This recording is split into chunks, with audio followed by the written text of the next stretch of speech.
Nation. Good morning.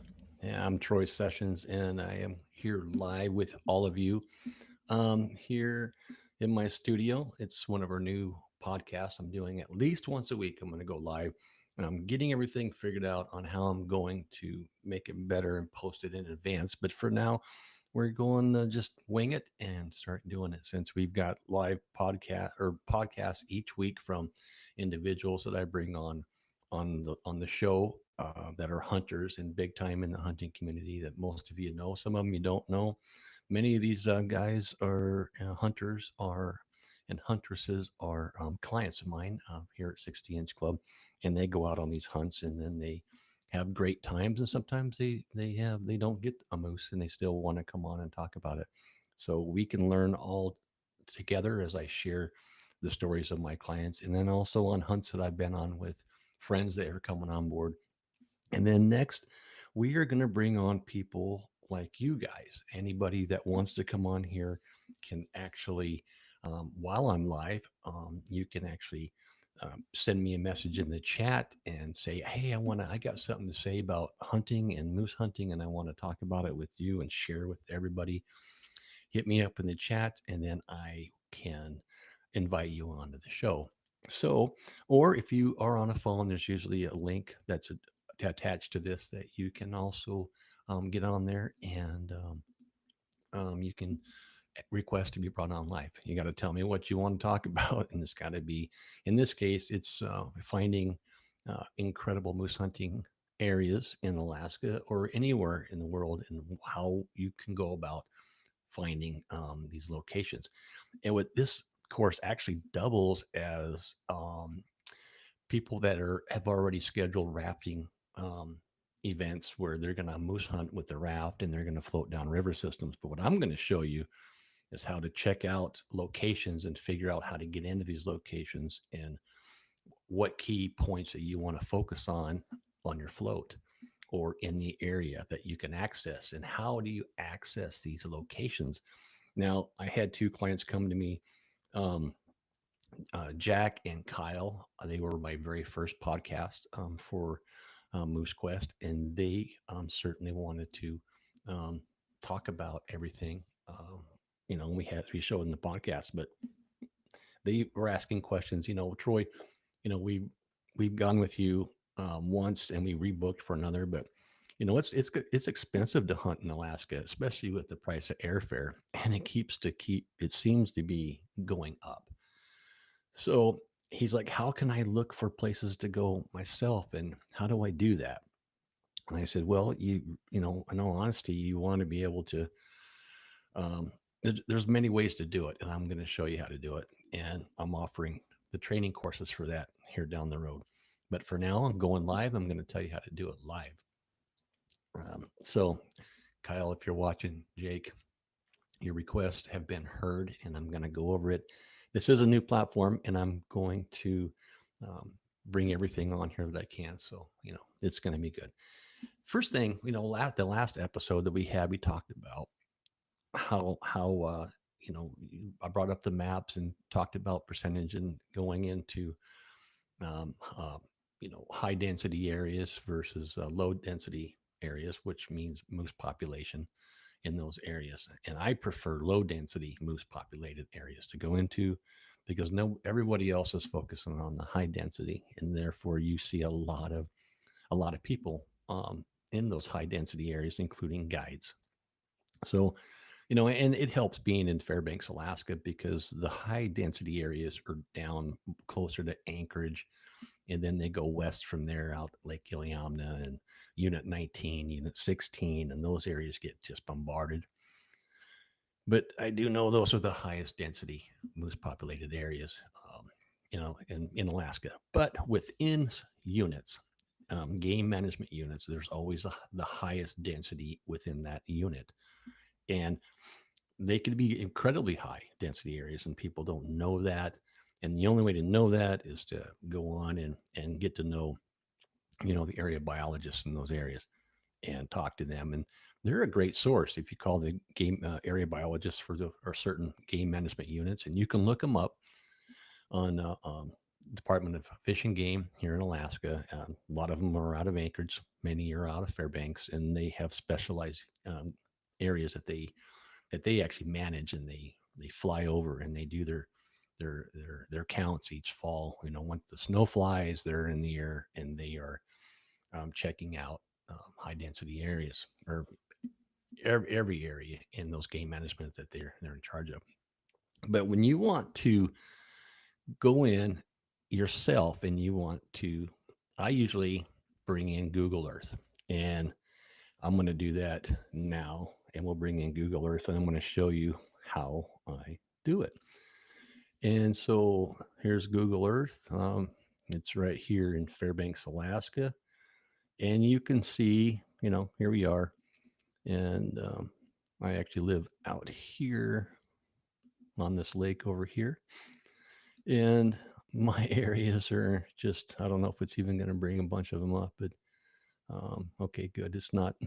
So, but for me, I'm just going to go out here out of Fairbanks. If you guys want a cheap hunt, this is a give me. Okay.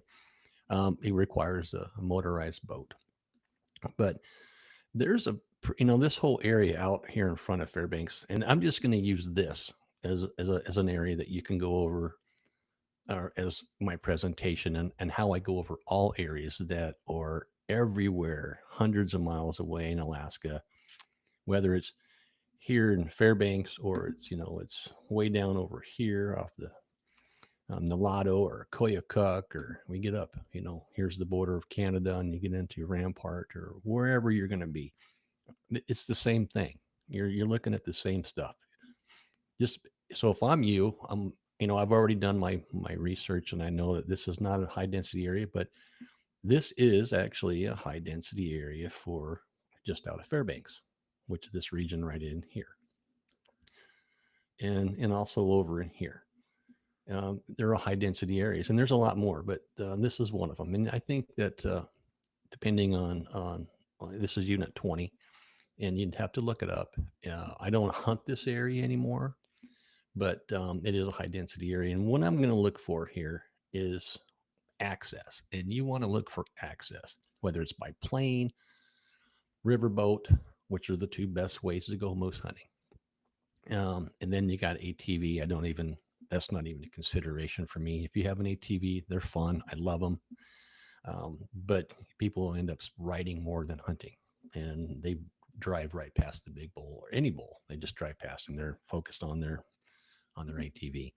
So when you're looking for an area and you found a game management unit you want to hunt, now you're going to look at access points. And believe it or not, this if you were to come here on this river here, right down below, and you're looking at how to get into these areas, exactly how to get into them. So you know this is a high density area. But what are you looking for? You're looking at access points. And so here you go. You're gonna, drive down. You can take a vehicle here, and you can, and this is pretty lame, but it's actually pretty cool. And then you go to your access points on the river, which is right here, and you'd put in, you'd put in over here. This is how you're doing it. You're looking at how can I access um, the river system. So you're going to go here. Here's your boat launch, and then you're going to go down river to, and you're planning this out. You're going to go downriver. You're going to access the river, this little slough here. Now, this isn't far from Fairbanks, but there's a lot of moose here. They're not big, but there's a lot of moose here. And you can go along this point here, and you can figure out, what you're looking for. You're looking here. It's all low level here, and then all of a sudden you got this clear water stream coming in. I love clear water. Moose love fresh water, and so you're coming up here and you're looking at all these cool little areas, but it's all flat land. So now you're looking at access points. Now for me, this is just basic. So we're going to back out here, and I'm going to go into another system here. I'm going to go down even further down the river. Okay. And we're going to access another river system that's coming in that I like quite a bit, and that's this river system here. Why do I like it? Because This is actually called the Wood River. And again, you're going to take a pretty good sized boat down here, and you're going to come down to where this Wood River comes in. And this, I'm just, again, the Wood River is a good river. A lot of people do hunt it, but this is what my strategy is going to be. I'm going to come down here. I'm going to find this river out, follow it on Google Earth. This is what I do. This is what I do all the time, every location. If I'm using a boat, and here is the access point, and I'm going to go ahead and I will put, um, a marker here, and actually I'll place it right here, and we will, we have the location of the GPS location of the access point to the Wood River, and you're going to build this out, okay? And why are you building out? Why did you pick the Wood River? Because it's a high density, moose populated area.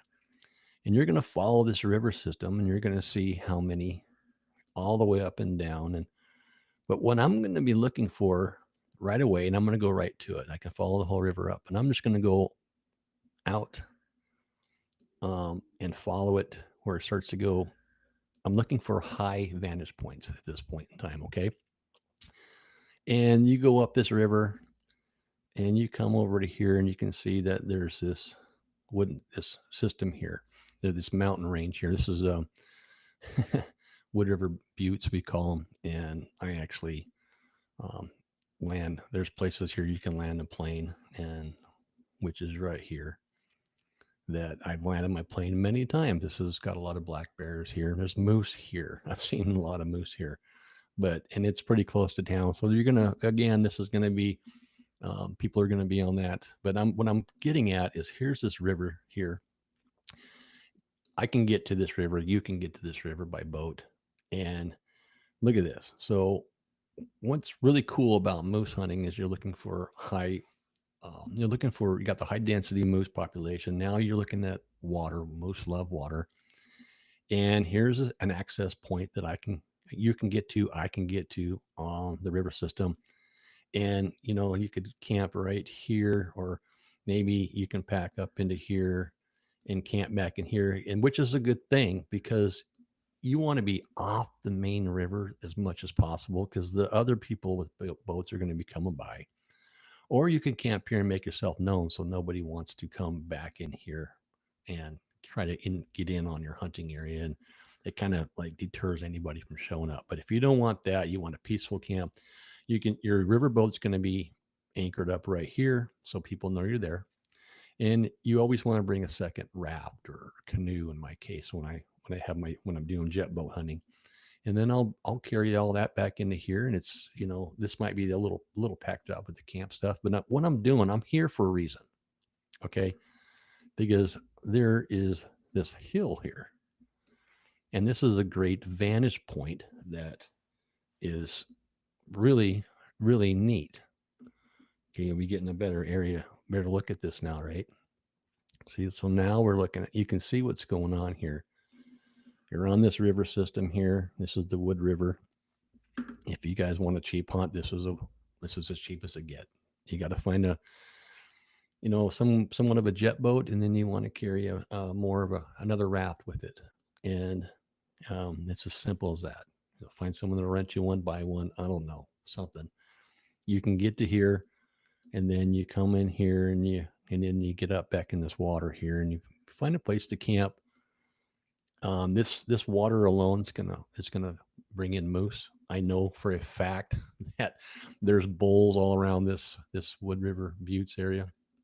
Now, this is how you do it on any hunt, anywhere in Alaska. You're looking for a vantage point for moose, and if you're not, I mean, there are some incredibly awesome moose hunting areas that are flat land only, and there's no buttes whatsoever, and that means you better be hone up your skills for calling moose, and that means all levels of calling. Not just the basic um, brush thrashing, cracking, breaking branches and stuff. You got to know how to cow call. You got to know how to bull grunt, and then there's 7 other calls.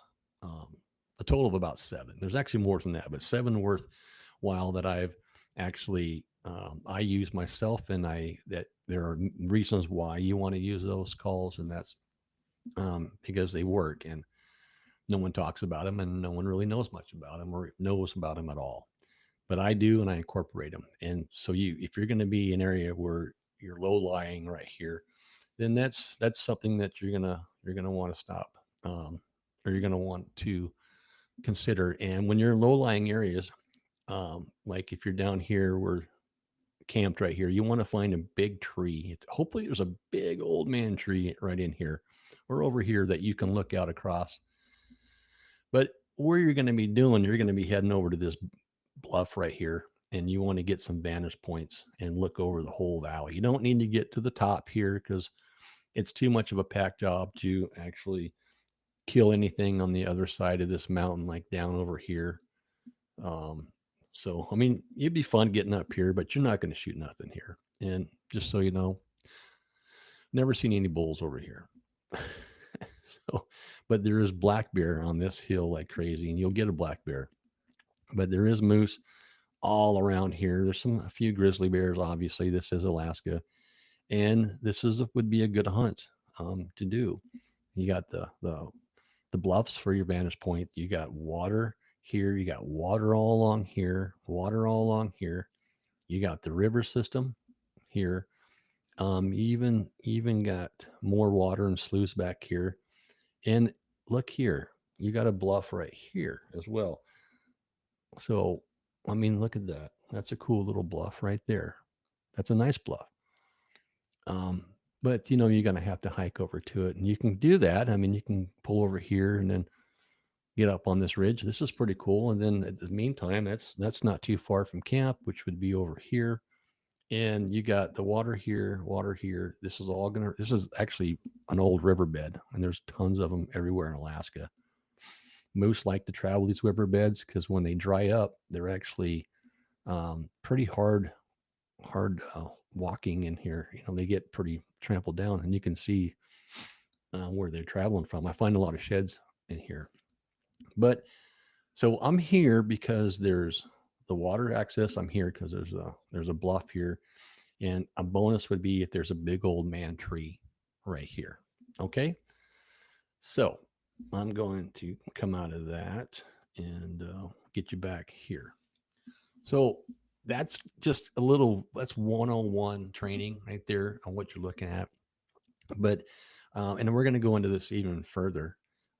But you're going to look up and down that river system, and you're going to be looking for all kinds of sloughs and stuff. And I guess I'll get back into that. But when um, when you're looking for good habitat for moose, what are you looking at? Well, you're looking at um, riparian zones. You want to search near rivers, streams, marshy areas. Moose prefer less vegetation, willow, birch, and alders, and you want to identify tundra edges as well. Moose are often found near the transition zones between tundra and forest. I mean, we know that it's pretty easy to do or figure out. Burned areas.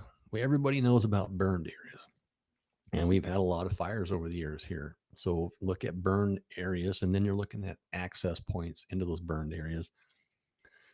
I think probably about 2 years before I would actually hunt a burned area.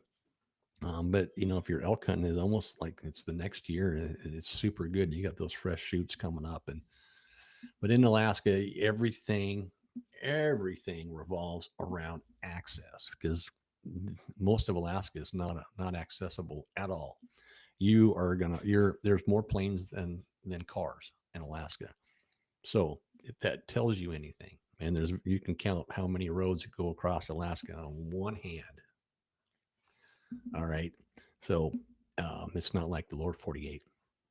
So the two best ways to hunt moose is rafting, jet boats, airplane.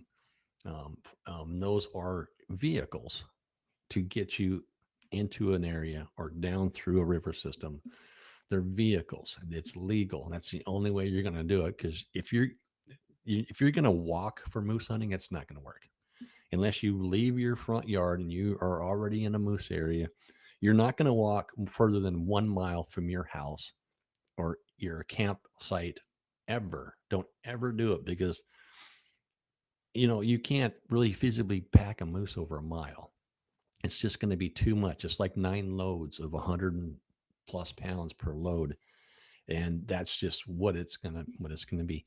Um, so leave a chat in the chat sections. I mean, talk to me here. What do you want to know more about? I mean, what are you thinking? And even after this live is over, leave chats and messages in the chat, and I'll go over them and I'll see what you guys are wanting to pay attention to. Right now, I'm live on my YouTube channel. I'm live on Facebook, and I'm going to read these chats and I'm going to figure out, what's going to be best for the next live and the next live and the next live. This is a Moose Quest podcast show here with me. Um, so I'm going to get in here. I'm going to show you something, and I'm going to take a quick little break here for a second. Um, actually, I'm not. I'm not. I haven't figured this out yet. Let's see how this works. But all right. So that's not working right now. What Let's get back into presenting what I'm looking for on a river system or something, or when I'm trying to figure out if I want to hunt a specific area. Get back into Google Earth. So here we are in Google Earth here, and I've already picked out one excellent area. And I want to look at the whole river system. I mean, there's quite a bit of river here. Look at that. There's a whole lot. Now, what you don't know is all the moose in this valley, both sides of the river, they like to rut up against this hillside over here, right against this hillside, and get up into these areas and get up in here. The moose like to rut where they've been, grown up rutting, and usually and they get up into these valleys, and they get up on these mountainsides, and they get up over here on the top of these valleys, and they really like to get into here, and you'll see them in here rutting. But um, there's a lot of people that actually do hunt. Pilots, from town, they fly over here, and there's a lot of landing strips on this top of this mountain range right here that pilots are hunting. But there's a lot of big bulls up here, and the only way to get up here is by flying, especially if you're going to get up top here. And even as a pilot, you're looking for a place to land the plane that's going to be around where you're seeing moose or where you've been hunting. But this river system, the Wood River, comes around. I'm just using the Wood River. There's a lot of moose on the Wood River, but there's a lot of places to land for. So if I'm a pilot standpoint, I've seen moose, big bulls right in here. And so as a pilot, and I'm not getting a good view right now on this river system to see what gravel bar I can land my plane on. But you'd be probably gonna hire someone to fly you up in here and land you on a river gravel bar that's along this river, which is pretty easy. Um, they pretty much know what gravel bars they can land on. But what I'm doing here is we've already figured out this location here with this high vantage point. Now let's go along the river. Um, because after, when you're hunting an area for 10 days, you're going to want to stretch your legs and look around and see what else is out there. And honestly, I wouldn't recommend leaving your camp area within 1 mile of your camp area, and I'd hunt this whole thing, because once you start calling for moose, and they're hearing you, and the later in the hunt that you get, they're going to start coming into those calls where those calls you've been doing your calling. And if it's from camp, like I do, I kill most of my moose right from camp, time and time and time again. If you hike across this bog and get up on this hill and you do all your calling from this hill, this is where you're going to kill your moose. That's where they're going to come to. But if you're moving all the time, like a lot of people do when they raft rivers, they really screw themselves when they're rafting the river. For one, they usually don't. even plan out the river system too well, and they don't know what they're looking for. Um, but I'm going to tell you right now. Now you're going to know because you want to raft your river and you want to be looking for vantage points, high vantage points. And so as you're coming down the river system, you're looking at this vantage point right here. Here's a vantage point right here. And you're looking and you're coming down your river. You're going to plan this out um, by vantage points and sloughs and meadows. And how many other sloughs can you get into off of the main river with your raft? Which is why I have a motorized kayak raft that I've developed because you're always like right here. There's going to be half a dozen people floating this river, and there's going to be probably a dozen jet boats coming up and down this river. And so getting off the river is what's going to make it for you. It's going to make your whole trip better. You don't have to be getting bummed out when you see other rafters coming up and down the river because you're going to try and do your very best to get off the river. Like maybe even back here off of this slough right here. I mean, look, the river actually during high water kind of comes back in here. So I would be as a rafter, I'm keying in on these locations like that I can get off the river. Like this wouldn't work. It's because it's too much. It's just too many trees and you can't see anything. This presents itself somewhat because you can camp in here. And depending on how deep this water is here, which it doesn't look like that's going to be, you might be able to just float your raft or motorized boat up in here. And now you're off the main river and you got a beaver dam. This is a pretty cool spot. That's what you're looking for. It says as a pilot, if I wanted to hunt this area, I'm looking right here. Can I land my plane here? Float across, have camp here. I'll do my calling in the morning here, and then I'll come over back up into this slough over here, and then I mean, look at this. You got looks like there's a some kind of trails going on right here. Moose. When you're looking at moosey areas, you're from Google Earth. You're looking at trails. I mean, this looks like a moose did this right here. And depending on how shallow some of the water is, you can actually, I'm looking for trails around the side like this of the water because moose do like to walk. Sometimes they don't want to swim it, they just want to kind of walk along the sides as they're traveling, depending how deep the water is. And so I'm looking at moose activity around the water.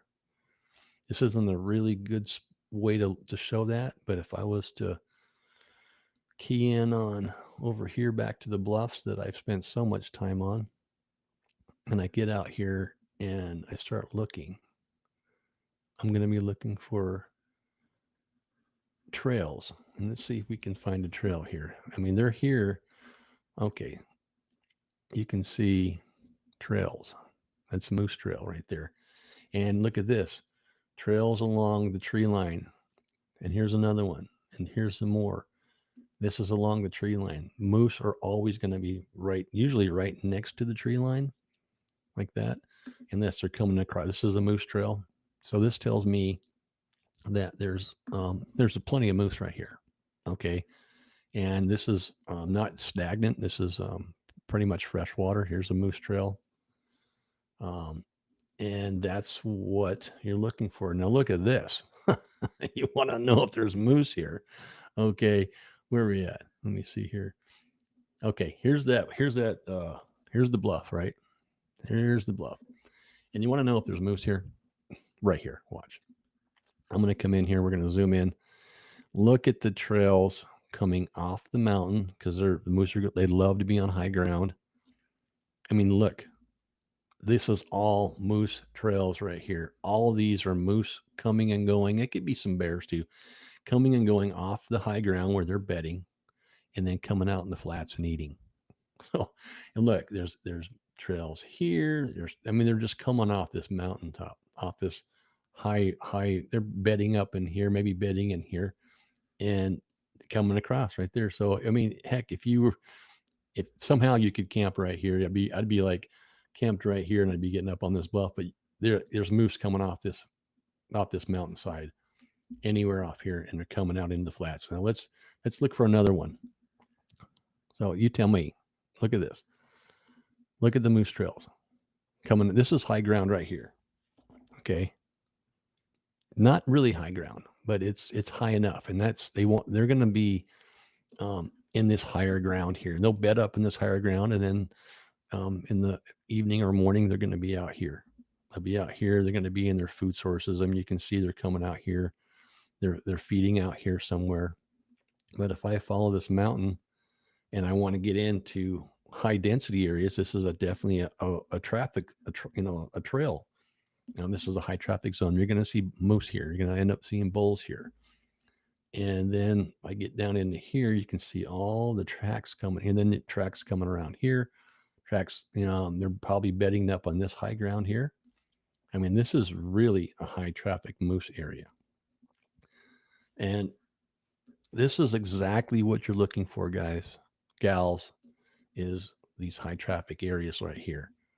Now, you can't get in here unless you walk in here, but you can see there's a lot of moose in this area. All up and down, they're crossing through. I've seen a lot of black bears here too. But look at this. They're all coming off the high ground where they're bedding down. And this is probably right here a good rutting area. When I talk about red grass, I'm talking about, red shrubs in the fall. They all turn red, but you'll see this will all be just beet red. But this has got a ton of tracks, moose tracks coming off this mountain here, off this hill. And this is where they're sleeping. This is where they're feeding. And they go back and forth, 3 times a day. Quite often at noon, they'll be getting up. And you talk about the moose, the noon call or the noon rush. So, man, this is looking good. I mean, I know this is good because I've flown over it 100,000 times practically. But look at this. So, here is a high ground, and this is a well worn trail all through here. This is probably a bedding area. This is a bedding area. And here's a good rutting ground area. Everything above this is marshy. They're not going to rut in the marsh. They're going to rut on higher ground. This is probably a rutting ground area. But that's what I'm looking for when I go into an area, whether let's just get out of here and let's just pick a new area. Okay, we're all the way. Let's go out to so that's right out of Fairbanks here. Let's go someplace that man, where do we want to go? Well, what I want to do is find another low-lying area that might offer some. I mean, we're getting way off over here now. So Fairbanks, we go out across here. Let's just see. Let's get in here and look for some meadows and see if there's moose tracks. So, and moose don't like dead lakes usually. So let's just see if there's anything on this lake. Now we're looking for those trails. And by the way, for caribou hunters going up north, you're looking for this same thing, because if there's some worn trails, which I'm not seeing anything off this lake, and I'm pretty sure this is a dead lake, but you can see that there's no trails. I mean, there might be something here, but nothing came out to the lake, and that's pretty weak. Nothing I'd want to spend any time on. I mean, you see what a good habitat area looks like with those trails. And yeah, there's nothing here. I mean, if there's a lot of moose on this lake, there'd be trails going around the side of this lake. So that would be a no-go. You wouldn't want to waste any time on that lake. By the way, these lakes here, usually there's fish in them. I've been on most of them, and they can be really excellent areas. Let's go down here. Again, access point. I'm looking at them because you can get to them by jet boat. And so, you come down to Fairbanks into Nenana, and the road system is here. This is it. That's the road system. I mean, let's walk. Let's check it out. That's the only road. I mean, this here is an oil rig road. These are actually new. and but there, that's it. That's the high. This is the pavement. This is not. And you get over into these areas, so you're going to be putting in right here with the jet boat if that's how you're going to do it. But if you're going to fly in, now we're talking something totally different. But for now, we're going to go down here and let's just go check out this spot right here and see if we got any moose here. This is just from Google Earth. If you're an outer stater, this is all you got. Unless you got people like me that fly the area and you solicit our resources or someone else's, make sure they're a pilot. If the other guy isn't a pilot, he doesn't know what he's doing. Really, it's I mean, there are guides that aren't pilots and they rely on pilots to get them into the area, and they don't know the area until they get licensed by the outfitter in that area. So they know what they know when they're there, period. And they talk to biologists. But let's just say, let's check out this lake here called Fish Lake. Yeah. All right. So this is Fish Lake. I've landed here and I have fished this lake for northern pike, and it is loaded with northern pike. Fish Lake, right here. And check it out. This is for free. Here's Manly Hot Springs. Here's the Yukon River. Tanana dumps in. This is Fish Lake. Now this fantastic northern pike fishing like you won't believe. And I'm gonna give you this. You're gonna love this. So you want to um find the drainage point on this lake, and I believe it's right here. Here's the drainage point of this lake. And this is the best northern pike fishing you can ever have right here. Um, this slough right here is just going to be hundreds and hundreds and if not thousands of northern pike that are coming and going because there's fish that come up in here. The whitefish come up in here, but this lake is loaded. It doesn't get fished only by pilots as it gets fished because there's no way to get to it. I mean, there's no roads. But we're here looking for moose. I mean, we want to see if there's moose here. So from Google Earth, without flying it, without living here, without having no abilities to scout the area, is there moose here? And um, let's just check it out. I don't hunt this lake. I know there's moose here. I haven't seen bulls or anything like that, but I'm looking. So this is a trail. This is a trail, right? Look at that, right along the vegetation line. You can even see them as you zoom out.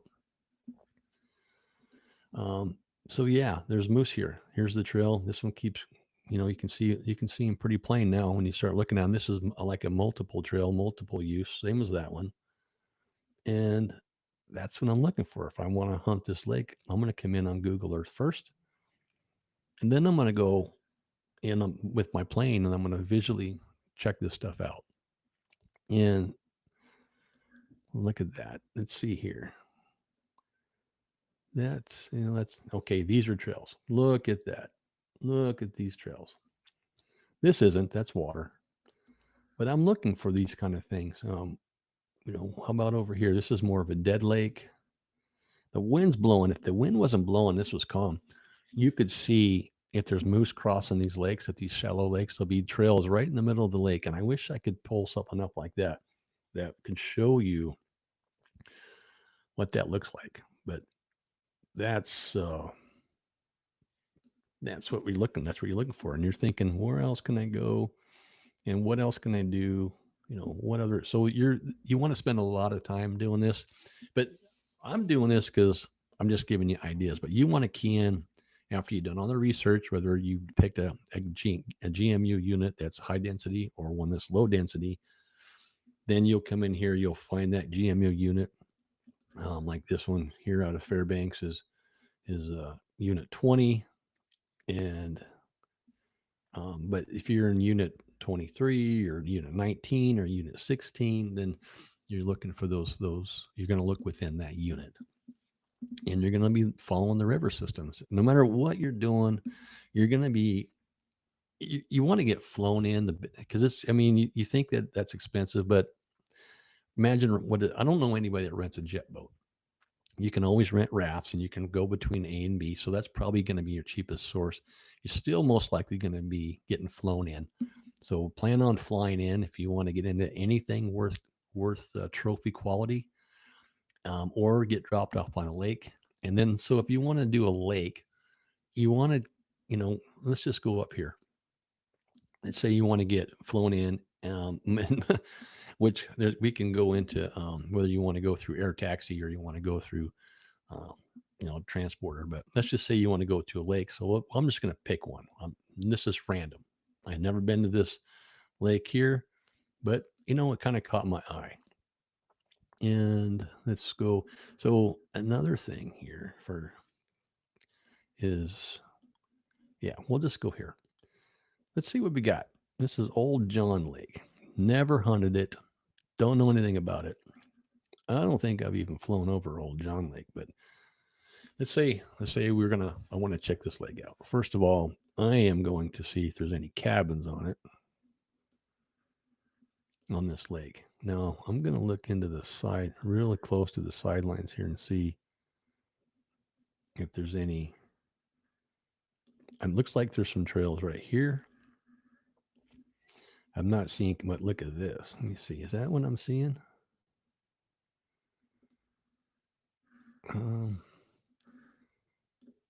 it looks like there's some trails here, but um, maybe I can get into Onyx Hunt, and that would show me more. But I don't see any cabins. I'm looking in the water. Is there any trails in the water? Nothing yet. And I'm just going to go around the lake. If there's no cabins here, right away, I'm already interested. If there's no cabins, and this water being deep, there's going to be some lake trout in this lake, if not northern pike. Um, as a hunter, I'm going to key in on this water coming into it right here, because that's probably going to be good fishing. And while I'm hunting, I want to have good fishing. I can't tell nothing really straight up, but this would be a good place to camp. Even if you want to kind of stand away from the bears a little bit, this little island would be fun to camp on, and then you can call the moose out and bring them to you that way. But I'm seeing some might be trails, but not guaranteed here. So this is what I'm looking for. I'm going to go around this lake, and I'm going to look for cabins, and then I want to look for trails to see if it's now this looks like a trail,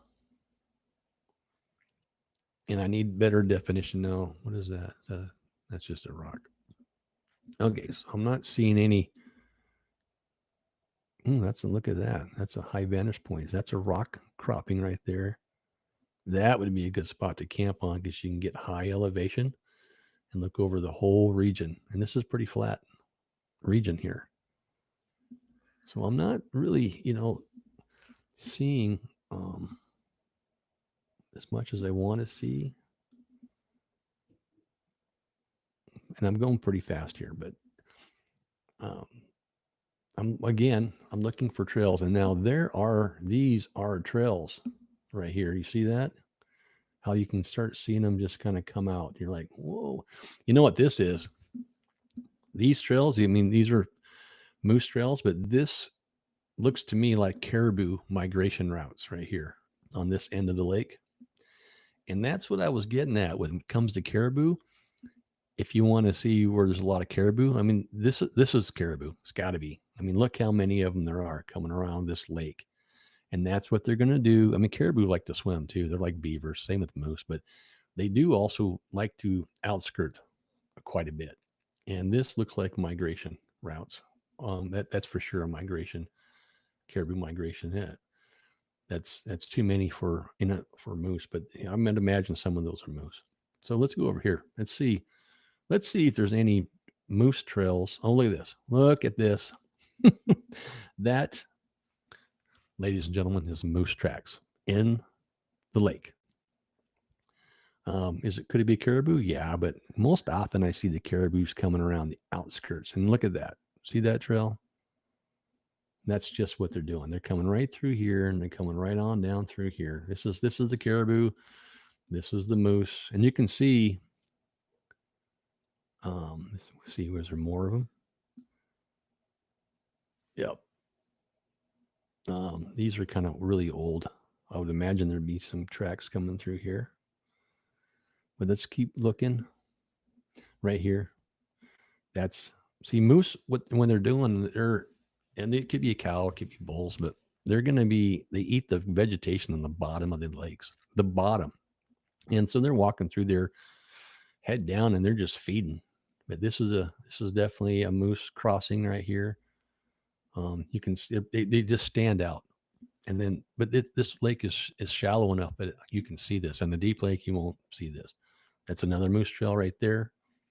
So now we've got confirmation that there's moose on the lake in the region, which there's pretty much going to be. It's not a dead lake, but this is what I'm looking for: moose trails on the lake. I can't confirm that one there, but you can see how this is for sure. Came from the sideline, went across. Looks like he might have been swimming at this point. So yeah, there's moose in the area. There's caribou on this lake. And I learned. I mean, I know all of this from Google Earth. I haven't flown it. I haven't confirmed it, but from what I, with thousands and thousands of hours of flying in Alaska, seeing the moose in the lake, right there on those trails like that, um, hunting them, knowing what's good habitat, what isn't, and then coming back and I'm basically I learned a ton from being a pilot in the air looking down and no one realizing what and putting those practices into place here on Google Earth. So that is a pretty cool deal. So let's get out of that. What do you think of that? I mean, how many of you knew? And so, is there any comments in the comment section? I'm anybody write some comments in here. What are you thinking? You you want to see more of this? You want to see what do you want to see? What do you want me the next podcast to be? If you're somebody that wants to be part of the show, let me know. It's I'm going to put something in here. Chat with me about my next podcast. So, all of you that have been listening here, didn't realize I should have told you this from the beginning, but um, I have a special guest coming on here. I already had the podcast with this very very special guest. I had it yesterday, and he is the biggest in the hunting industry, one of the biggest, owner of a very renowned company, and a special friend of mine. And we are going to be airing his my podcast with him most likely the end of next week, if not right close. We're going to be advertising it, and it's going to be incredible. And I was going to say wait till the end of the show to for me to reveal who it is, but it's going to be. I've got a podcast with Butch Whiting, CEO and co-founder of Cryptech, coming out next week, and we go over a hunt that him and I went on, and a buddy of ours that was epic and on all measures. We go over how he designed his Cryptech camouflage, how that came about, how he came about, what started Cryptech. We go into the hunt even more, where he takes his bull. We kind of all the footage is going to be on that, and we talk about our buddy Jeff and his 71-inch bull, Butch's 63-inch bull, and we just dive into that hunt together, and it turned out to be an incredible time. Catching up with Butch on a podcast was a lot of fun. He's so busy and hard to get a hold of that. I'm pretty honored that he decided to come to take the time this time of year and do this podcast with me. He's one of many, but he's going to be that episode's going to be airing next week. Stay tuned. It's coming. It's huge. Um, he's revealing got some commercials in there. We talked about his camouflage. This camouflage, this actual camouflage here is the same jacket that I wore on the hunt, and it still works. It's still a great jacket, but yeah, Butch Whiting with Cryptek. It's going to be that's the next podcast coming out next week, so stay tuned for that. It's a good one. I mean, and I show all the footage, and afterwards, there's going to be a link, yeah, on the subject line, and also probably in the first um, chat is going to be a link to watch the video, the actual full blown epic moose hunt with me, Butch, and our buddy Jeff. We take two 70-inch bulls on that hunt, and Butch took a 63-inch bull. I don't know of any group, any outfitter ever that has ever taking two 70-inch bulls and a third 63-inch bull. You know, two Boone and Crockett bulls on the same hunt in 5 days. It's a 5 day hunt. Done. Three down, done. You know, they signed the guest book, and that hunt was over. How that came out, how Butch got to be invited on that hunt, how that transpired, how he was just going to come out and pack moose. That's all it was, because he was delayed, weathered out from a grizzly bear hunt. He was going to come in, help pack moose, and next thing you know, he kills the biggest bull of his life. And by the way, I killed the biggest bull of my life on that. My first 70-inch bull was on that hunt, and I had killed over like 17 to 20 60-inch bulls at that before this, and this was my biggest bull, and actually still is my biggest bull. My buddy Jeff took his biggest bull of his life. He's a resident, never taken anything over 50, I think. He took the biggest bull of his life, and his was 71 and a half. So it's one to watch, and the movie is after. It's going to be in the show notes as well as in the chat. I'm going to pin it at the top of the chat. Click the link. You can watch the movie after you hear our epic podcast with the infamous Butch Whiting. Anyhow, I've got about 8 more minutes here for my live, and um, give me something in the chat, you guys. I mean, I'm not seeing.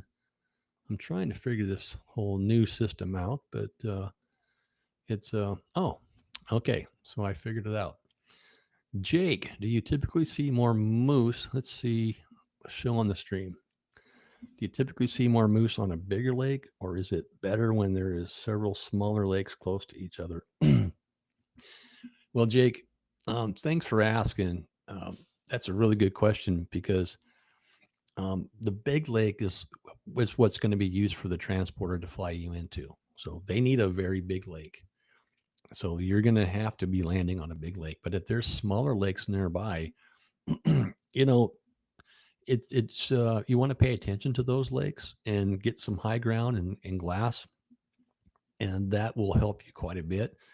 But keep in mind that your calling techniques is going to keep you from having really long pack jobs. I mean, I've called moose from 5 miles away, and there's no way I'd pack a moose 5 miles. But I got, because of my calling skills and what I've learned that I share with everybody now through my training courses and downloads and videos, is call that moose off that mountaintop, call him right to you, and save on the packing. I mean, you can harvest that bull right from camp, and a day earlier he could have been 5 miles away, and the next day he's in your camp.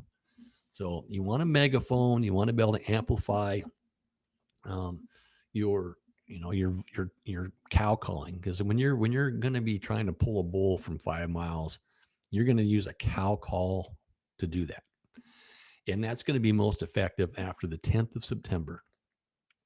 Before then, they're not really in the rut. It's just the 10th seems to be the light switch comes on. I've said it many times. And any day, every day after the 10th of September here in Alaska, you can call those bulls from those smaller lakes over to the big lake, and you don't have to pack them. So keep that in mind.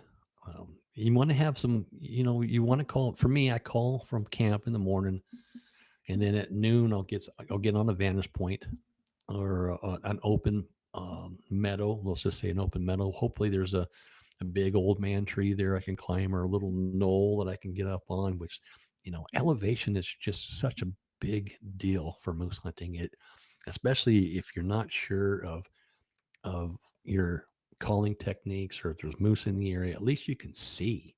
You can see a lot further with the vantage point, and there's always going to be some big old bulls out there or moose way out there that's going to get your attention. And that's when you're down and out and nothing's happening, and you can see moose in the area, and that just changes your whole demeanor. That it's a good pick me up.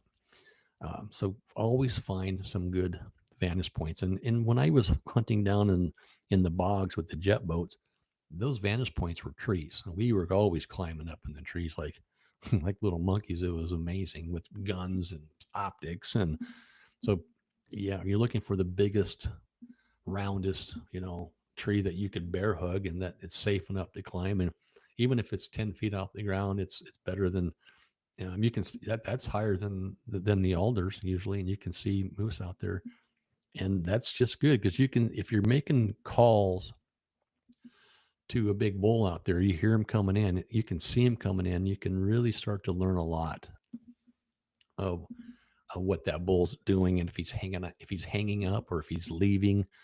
Did you make a bad call? Why is he leaving? But when you can see him, you actually effectively you can shoot from those trees legally and reach out there. You can ascertain if he's even, if how legal he is. Because if you're down on the ground, it doesn't matter if you call in a 70-inch world record bull moose. If you can't see him, you don't know. You get up higher, you can see the antlers. He's legal. You don't even have to count brow tines. He's so big. Boom. You know, find an open spot. Thread the needle, get it in the boiler room. You're good to go. Which brings a pretty good point here. Um, a lot of people talk about, one shot drop. I'm not a fan of one shot drop at all. I shoot my very first shots in the boiler room. I'm going to take out a lung, I'm going to take out a heart, I'm going to bleed them out. That bull is walking dead. He's yours. He's going to die within 100 yards or less. Next shot, now I'll do a one shot drop because that bull's already mine. He's already signed the guest book. He don't know it yet, but he's mine. I can find him. I can always follow a blood trail. Next shot, I'm going to try to drop him if I need to. If he's close to deep water or river, I don't want him to get into it. The next shot's going to be right, high, maybe in a neck or a spinal shot. I'm not a fan of shooting him in the head. I have, it works. I'm very careful not to split the skull plate right here. You really can't really split that skull plate legally, um, unless the bull has as many brow tines as required in that area. So keep that in mind.